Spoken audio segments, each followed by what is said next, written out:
Honorable Speaker, that the nominees are suitable for the positions, the Vice Chair of the Public Service Commission and also the members. All the nominees are Kenyan citizens and do not hold dual citizenship. Then also the nominees presented the academic credentials and professional certificates during the approval hearings, and I wish to confirm to the honorable members here that they are adequately well educated. The committee noted that. And then also, none of the nominees holds any office in any political party. Honorable Speaker, we were able to ascertain that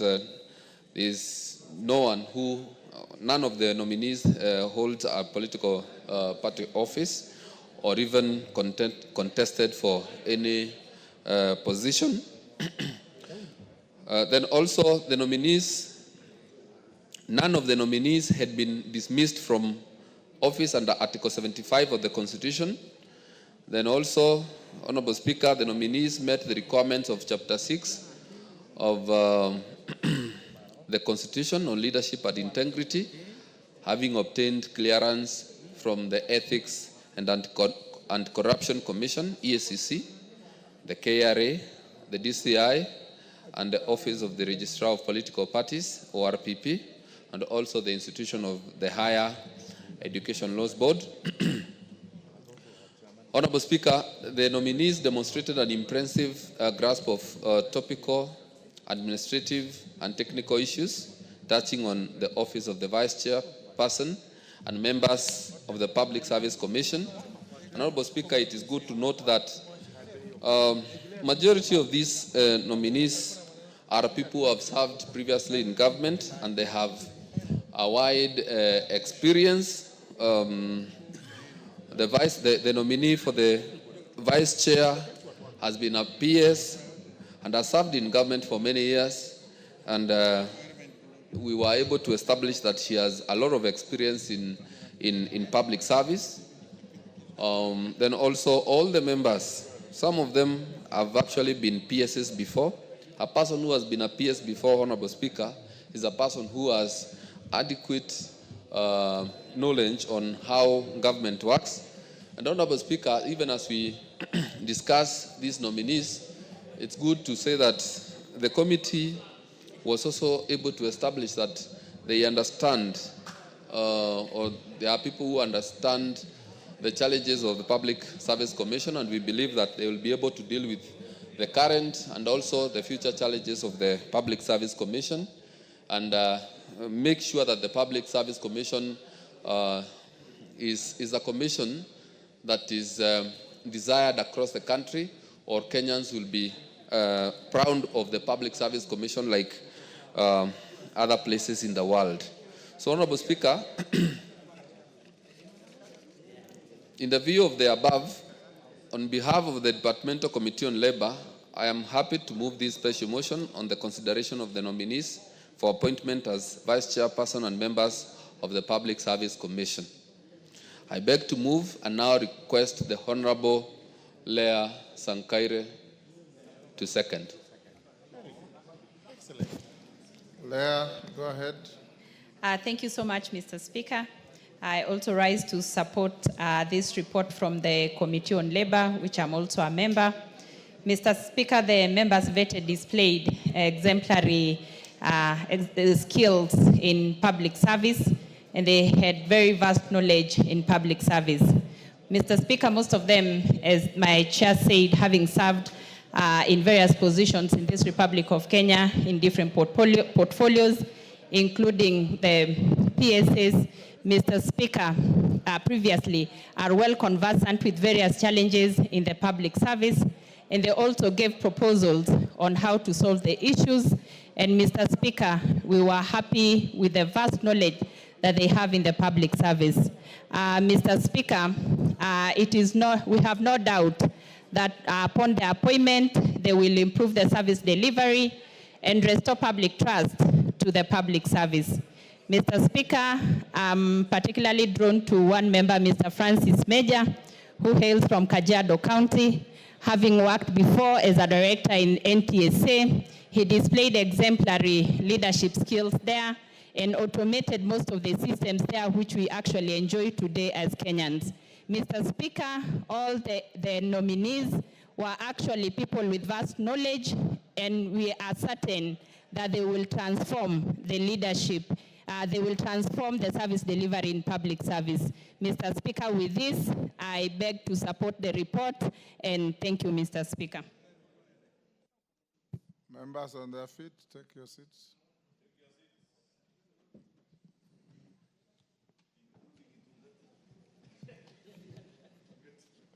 Honorable members, I now propose the question at order number 11, which is that taking into consideration the findings of the Departmental Committee on Labor and in its report on the vetting of nominees for appointment as Vice Chairperson and as members of the Public Service Commission, laid on the table of the House on Thursday, 16 January 2025, and pursuant to the provisions of Article 2332 of the Constitution and Section 3 and 8 of the Public Appointments Parliamentary Approval Act, Cap 7F, this House approves the appointment of the following persons to the Public Service Commission: Mrs. Mary Wanjira Kimonye, CBS Vice Chairperson; Mr. Harun Maalim Hassan, Member; Ms. Mwanamaka Amani Mabruki, CBS Member; Mr. Francis Major, Member; Dr. Irene Cherotich Asiega, Member; Mr. Boya Molu, EBS Member; Ms. Joan Andisi Machayo, Member; and Dr. Francis Otieno Owino, CBS Member.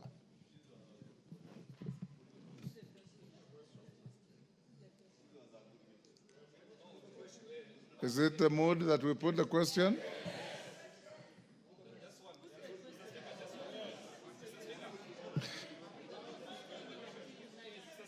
Yes. Yes, Yusuf, you don't want to agree with the rest of the members? Let me put the question on the proposal. Okay, go ahead. Thank you so much, Honorable Speaker, for giving me this opportunity. I stand to support the report of the committee. I think this is one of the most diverse commission that Public Service Commission has ever had. From the national cohesion and equal opportunity point of view, you see someone from Northeastern, my constituency, is the first time in the history of Kenya represented in this commission. You see someone from Upper Eastern, you see from Rift Valley, you see from Nyanza, which means that this is a well-mixed, and this is the commission that looks at the public service, employment and recruitment, and then we expect the outcomes will be quite different what used to be. Last year, my committee, National Cohesion and Equal Opportunity, we audited the Public Service Commission. We looked at the previous recruitments, and the issue was very pathetic. There was too much leaning to some parts of this country, while others were not actually represented. So by having well representatives of the commission, we expect in future the products of this will be the same. Marginalized people have been considered, minority communities have been considered, gender has been considered, and in particular, Harun Maalim Hassan, who is a disabled, permanently disabled person, who hails from my constituency, and who from childhood has been very... Order, Yusuf. Yes, a member for Bumula. Whereas I have no personal issue with anybody on that list, is the member in order to say, to mislead the House that the list reflects diversity, when we have a chairman and a vice chairman coming from the same region? Honorable Speaker, is the member in order to mislead Mushiri and Wanjiru? Kimonye, to be specific, Honorable Speaker. Thank you, Mr. Chairman. There is no chair on this list which we are discussing today. So I'm talking of those commissioners which have just been named here. They want to be a commissioner soon. So no chair is here, and therefore I don't know who the chair is. And the ones I'm looking at are well representatives of this country. As I was saying, that I sincerely thank the appointing authorities for once having considered somebody from Mandera West as a commissioner of public service commission. Yeah? You've made your point. You are repeating yourself. Thank you. Thank you. With these remarks, I support the committee's findings. Thank you so much. Zamzam. And you are not supporting the findings of the committee, you are supporting the motion before the House. Asante Mheshimiwa Spika, na mimi niweze kuunga mkono hawa walioteuliwa Mheshimiwa Spika. Kwanza nikiweza kumpongeza dada yetu mwanamwaka Amani Mabruk ambaye anatoka katika jimbo la Mombasa. Ni mwanamke ambaye ni msomi, mpole, mchapakazi ambaye ameweza kuhudumia public service miaka mingi na ni mtu ambaye tunamwamini. Mimi nataka kuambia wote walioteuliwa Mheshimiwa Spika kuwa waweze kuhudumia jamii bila kuwa na upendeleo Mheshimiwa Spika. Nikimwangalia huyu Harun Maalim amekuwa ni mtetezi sana wa watu wanaoishi na ulemavu, na nina imani nafasi hii ambayo amepewa Mheshimiwa Spika itamwezesha kuweza kuhudumia walemavu kwa njia ambayo ni sawa Mheshimiwa Spika. Sijui mambo ya vice chairman na chair wake, lakini kama ni kweli Mheshimiwa Spika, japokuwa majina hayako hapa, ingekuwa vizuri kama naibu wake angekuwa anatoka sehemu nyingine ili tuweze kuchanganya, lakini hata hivyo yule ambaye anaweza kupewa kazi Mheshimiwa Spika apewe kazi, afanyie Wakenya wote kazi. Asante sana Mheshimiwa Spika.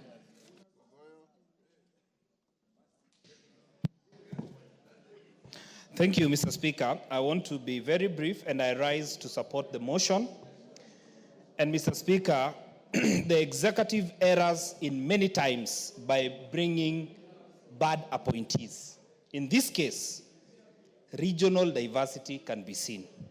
I want to single out the Honorable Mr. Francis Major, who hails from Kajiado, former Registrar of Motor Vehicle, former CEO and MD for National Transport Safety Authority, a gentleman who has served very well.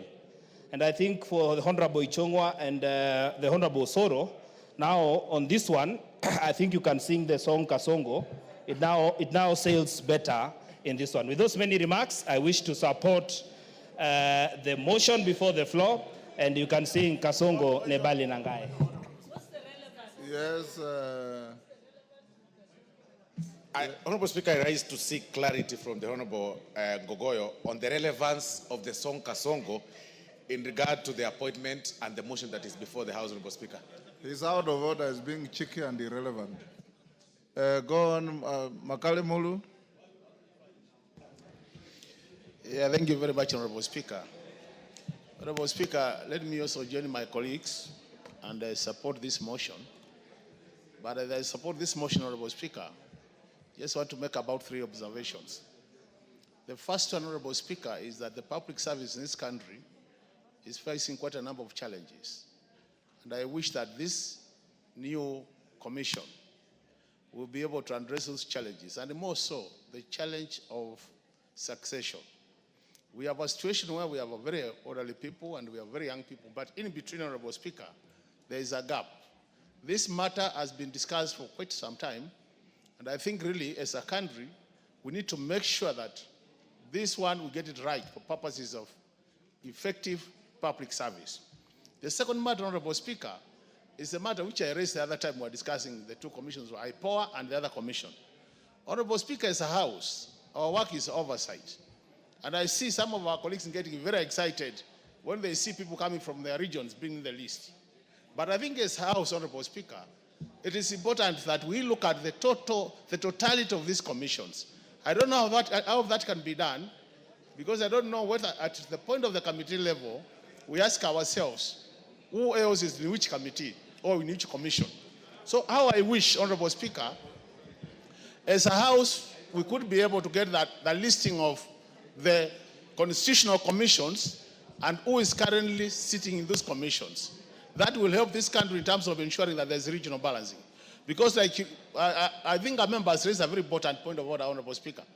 In a situation where you have a commission, a high-ranking commission like Public Service Commission, which is almost equivalent like the one you chair, Honorable Speaker, the Parliamentary Service Commission, and you have a chair and a vice chair coming from the same region, Honorable Speaker, I don't think Kenya is short of professionals who can sit on these some things. So the issue of balancing and also for effective management, so that Kenyans don't appear like some sections have been left out and others are in, Honorable Speaker. I think as a House we need to start paying a bit of attention to these details because it will help the process. The last point, Honorable Speaker, is the Public Service Commission is also, I think, it's supposed to be taking care of capacity building. Honorable Speaker, a number of these senior public servants, I think as a House we need to think about supporting them with a budget to build their capacity building. Some of them have been in employment for so long, they never get a chance to be trained to upgrade their skills. And the challenge has always been, the Speaker, been, anytime we want to reduce the budget, we talk about training budget being a recurrent budget, and it's always been removed from the budgets. So at the end of the day, you have very well-trained officers, but they are not getting upgrading training short courses to upgrade their skills. So that's another area as a House. We need to make sure that when we are reducing the budgets, because at the end of the day, Honorable Speaker, we will reduce the budget, that we don't really reduce the budget for training, because this is how you get to improve the skills of these public servants. With those remarks, Honorable Speaker, I support. Russell.